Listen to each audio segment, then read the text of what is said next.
If I could describe the Get My Life tour in one word, it would be vulnerability. Showing up for yourself is so important. Welcome to the Get My Life tour. I'm your host, Lydia T. Blanco.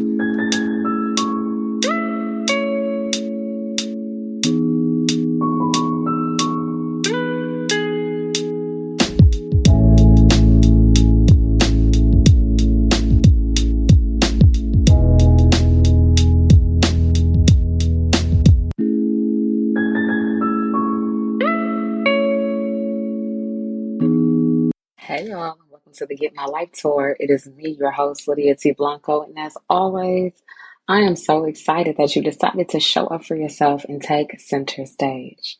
If this is your first time tuning into the Get My Life tour, welcome. Here we are showing up for ourselves. We are practicing vulnerability, mindfulness, sacredness, and so many other things, okay? In short, we're getting our lives. And if this is your, 108th time tuning in, welcome back. Y'all, I have been kind of bugging lately, okay? Because this new cadence of bi-weekly has been throwing me for a loop. So you know what? We're going to get back to our normal cadence of weekly. And so I'm going to put some things out on social, follow up with a couple people, and really make this happen because life has been lifing. And so I've had to change the cadence of the Get My Life tour publishing date. And so, opposed to the weekly cadence that was established nearly 3 years ago, I switched it up for this season. And you know what? From what I'm hearing, you all want to hear more from me and the guests here on the Get My Life tour. And so, you know what? I'm going to make that happen because it's necessary. I'm paying attention to what you all want. I hear you. I feel you.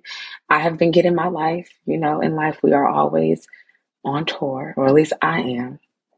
And so I am going to keep my word and go back to that cadence, but please stay tuned. So that was my informal PSA. But you know, I really have been thinking about what it is that I want to share, and I was truly inspired by Abbott Elementary.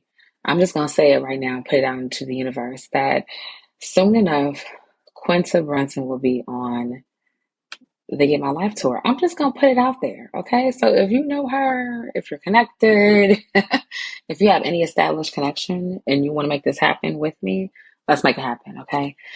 Mark my words.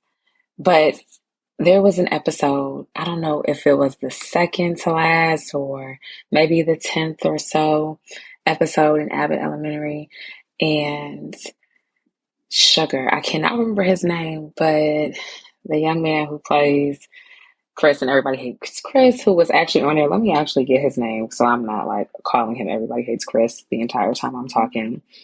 And he was having a hard time with not having the position he wanted at elementary school. He wanted to be principal. You can see this fight persist or this challenge persist throughout the entirety of, this first season. And you're wondering, like, goodness, why can't he give it up? He's doing such a good job at teaching. And then he has a conversation with the janitor. And so the janitor is revealing that he has worn many hats in his lifetime and has had this extremely unique career path. And he says something to him who on the show, the teacher's name is Tyler James Williams, right? So Mr. Williams. Or no, I'm getting this wrong. I guess his name was Gregory Eddie. Hello. Tyler James Williams is the actor, okay? But he tells Gregory that sometimes dreams can be as much of a distraction as it can be a goal. And y'all, that spoke to me. When I say it resonated, it truly did. Because I am someone who often experiences transition and pivots like so many of us do. But hearing that night while binge watching episodes of the sitcom, I couldn't believe what I heard, and I was just so grateful for the writer in that moment, in the way that it was portrayed between, two black men in this multi-generational conversation and in the setting, just everything. I appreciate everything about that moment.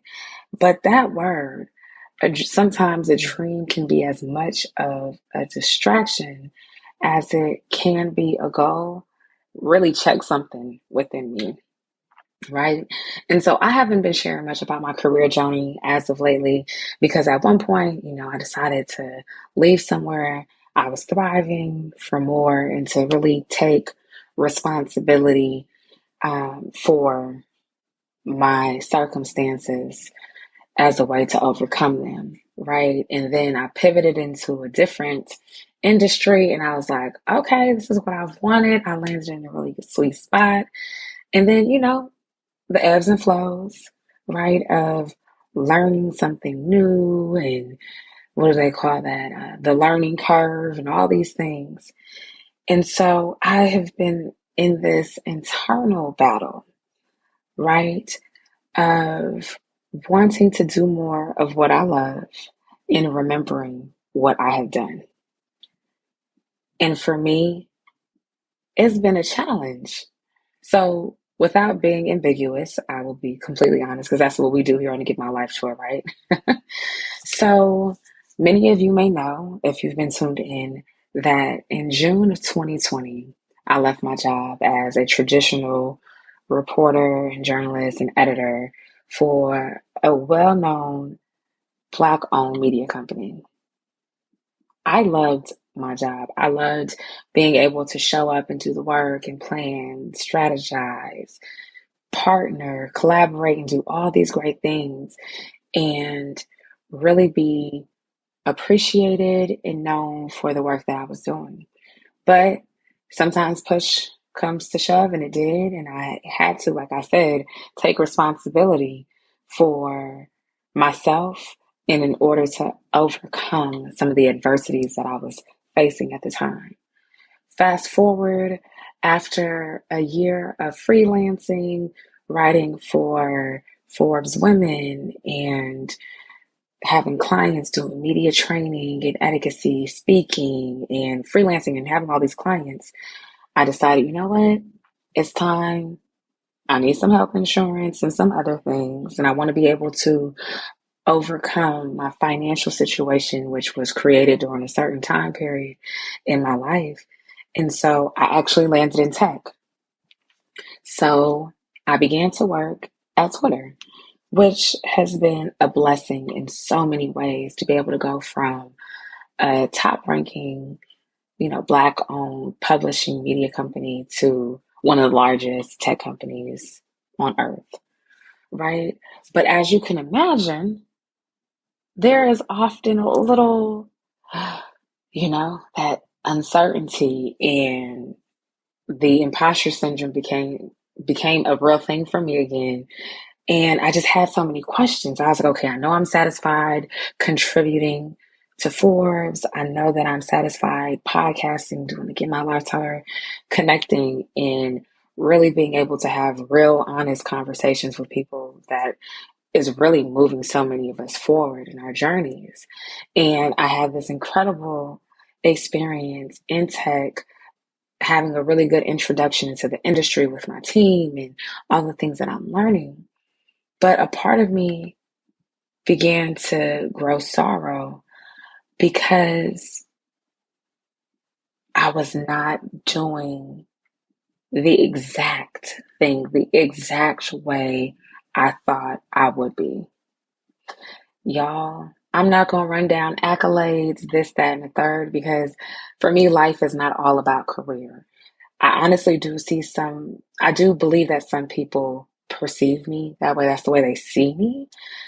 But it is the complete opposite. I value family and quality time, growing and connecting and just being where love is, right?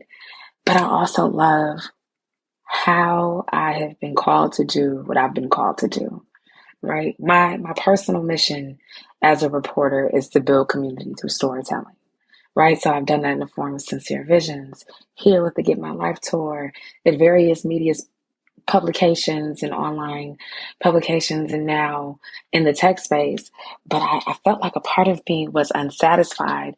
And what I realized is that oftentimes we become unsatisfied or dissatisfied when we have a skewed perception of ourselves and what it is that we may have been able to accomplish and what we create. I can be honest about that. Okay. And I think a lot of that happens when we are flying by the pants and going from task to task, accomplishment to accomplishment. And we have these moments of gratification, be it instant or not. And we're not taking the time to sit with our victories or really practice gratitude and be appreciative of the moments that we strived so hard for and to accomplish. You know what I'm saying? Have you been there? Have you been there? I need to know. Let me know, because I cannot be the only person, right? We pursue these degrees, the internships, fellowships, and all these things. I was having a conversation earlier and I was like, you know what? I remember watching 13 going on 30 and being excited about one day working in the magazine. And my sister was like, girl, you've done that and have contributed to several. And I was like, oh my gosh. Right. So the other point I want to make is that it's important not only to just slow down, but also to really take inventory. And I talk about taking inventory a lot here on the Get My Life tour, but it's so applicable to not only but my life, excuse me, but how we should be collecting the data, right? I know we are spiritual beings. I believe so. For others, may just identify as a human or whatever, or earthling. I don't know. Okay. But life for me partly is about collecting data. I feel like that's how we, create memories and all these things. And data may not be the perfect word, right? But the culmination of our experiences help us to make decisions and create feelings and help us form relationships. And there are times when we aren't being mindful or present and we forget, right? So being able to take inventory helps us to remember, right? I remember writing, sometimes all you need to do is remember, and that will be the blessing. That may be the only encouragement you need, is to remember. And y'all, when I sat down and I began to remember some of the things that I've done, being first to identify this person, have a conversation with that person, and, break news, this, that, and the third, I was like, yo, Lydia, you've done that. There's an exciting, I'm sure, thought provoking and forward thinking event that I have participated in before, have planned, this, that, and the third. It's happening soon. I want to go. And I was like, man, I didn't get tapped as a speaker. And I was like, but it's okay, because you've had conversations with these people 2 and 3+ years ago, right? And so I can only imagine that some of those same talking points will come up. And it's not a been there, done that mentality, even though I talk about because I'm like that energy, right?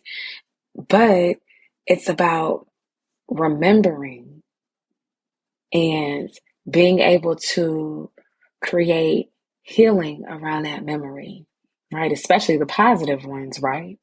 And be able to be inspired and motivated in a way that you can look back and be proud, but also be inspired to move forward. And, I don't want this to all be about career, right? Because it's not. I feel like it's so much deeper for me.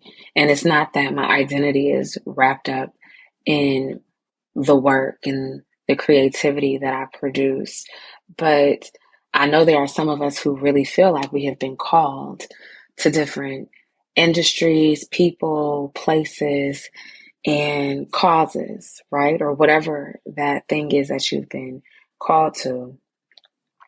But it's about quality of life, okay? And so I've been thinking about quality of life and going back to the opening quote that inspired me. And let me just say that I'm paraphrasing, right? I wrote it down after I heard it, but I didn't scroll back because I was just so like, oh, by what the janitor had said. But thinking about quality of life, dreams, goals, and distractions, right? Some of my distractions have been negative thinking or scarcity mindset at different points in my life, right? And being honest about that, I'm like, ah, okay, I can see where that came up. Oh, I know where that came from. And being able to identify the root of some of my thoughts and the things that I believe, working through those things and journaling, praying, meditating, going to therapy, fasting, even if it's intermittent fasting, right? Being able to put those things into practice really helped me to overcome some of the clutter in my mind. Like it has been a long 2 something years, okay? Sometimes I'm like, is it really 2020? Because a lot of us have been working through so much, pandemic aside, right? And it's kind of hard to put it to the side, even though we're trying to come out, but you know what I'm saying? I ain't gonna say too much, but so many of us have been overcoming and we're exhausted. And so I really want to encourage you to recall the good things. I love this song by Janae Aiko. The good things are only the good things. I'm horrible with titles and movies and some song names, right? But that song right there is an affirmation for me, right? So recall the good things. I know there is such a thing as positive, what does they call it? Toxic positivity. And people are chipper. And it's like, okay, let me feel how I'm feeling. You don't have to look at the bright side of everything because there are life lessons and there are moments when you get chin checked and, you got to put your chin up and have heart. But it's so important to be able to recall the good things, but also to take life as is, get those lessons and keep it moving. I honestly can tell you that is what I have been doing, y'all. That's part of the reason why the cadence has changed for the Get My Life tour, why I don't feel the need to post every little thing on social media and am not as concerned with algorithms. It's because I'm really focusing on not focusing on the distractions. As a part of my pivot and my pivoting, I've really been thinking a lot about what is important to me, my values and how I prioritize them, right? I, I don't consider myself to be a late bloomer, but I am aligned with, the statistics that show women are doing things later in life, right? Because of some of my pursuits. And I always think, oh my gosh, am I behind the curve? I don't have children. I don't have. But I'm like, you know what, Lydia? Instead of making life about what it is that you don't have, because that is a distraction, let's focus on prioritizing your values. Y'all, I've been so inspired by the book, The Subtle Art of Not Giving a F. You can decide what the F is or determine what the F is for yourself. And it really has given me this newfound enthusiasm about values and prioritization. Priority has been one of my words of the year. And I like to sing it like priorities, okay? Either when I need to check my own or I'm calling someone out or not doing such a good job, right? Or better yet, calling them in. But I think it's important for us to be mindful about what it is that we value and how we prioritize the things that we value. For me, I value being beloved, and that's why I've been bi-coastal for the last year and a half, which sound crazy to a lot of people during the pandemic, mask mandates, this mandate, that mandate, okay, trying to go on dates, all of that. Hello, somebody. And I was like, you know what? I don't care how crazy I look. Who does not understand? And now I've gotten to a point where I'm like, you know what? In conversation, I'm not concerned with who is trying to convince me of what, because yes, I value family and I want my own and all these things that I've written down and speak out and affirm. But right now, while those things aren't distractions at all. Okay, let me be clear in saying that.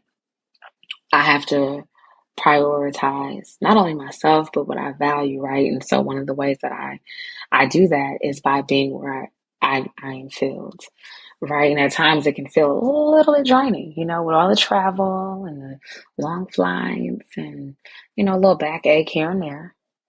It's important that I prioritize my values in that way, right? Because sometimes when I sit in one place, I become distracted because I'm not going for what it is that I want.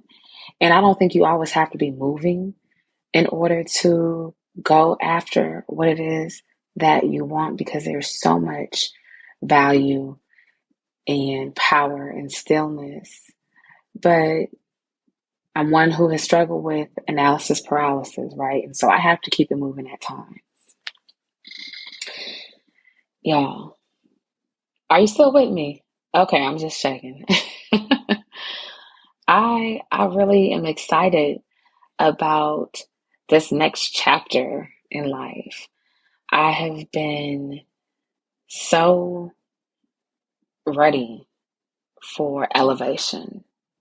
And I think this conversation is a part of that, right? Every time I'm speaking into the mic, I receive clarity, things are put into perspective. And then when I step away from the mic, I'm like, oh, I should have said this. Oh, what about that?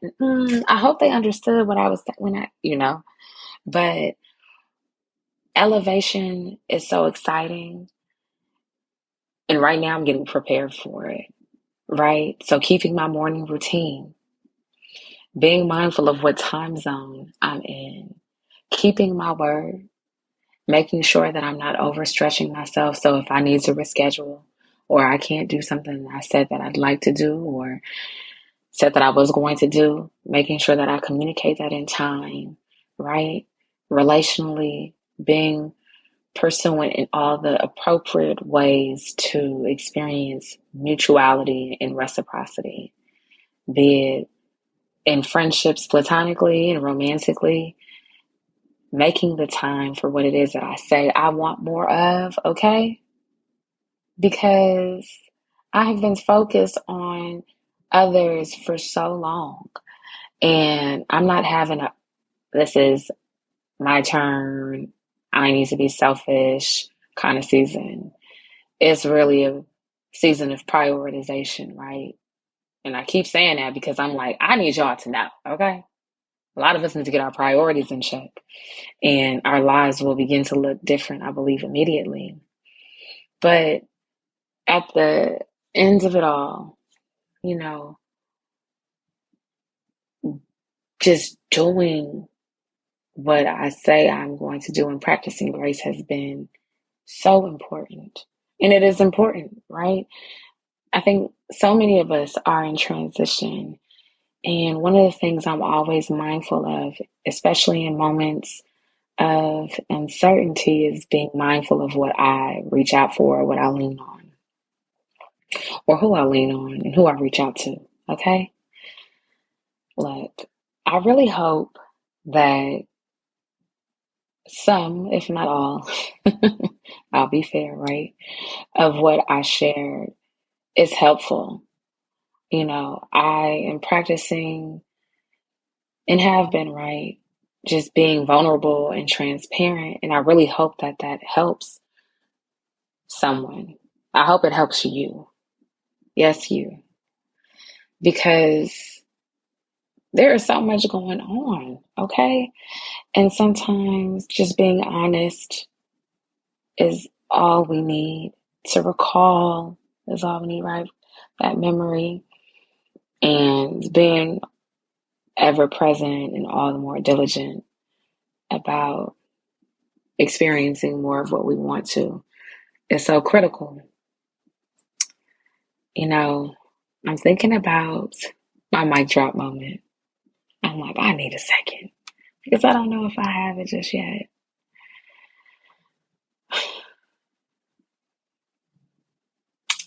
What's really coming to mind is take your time.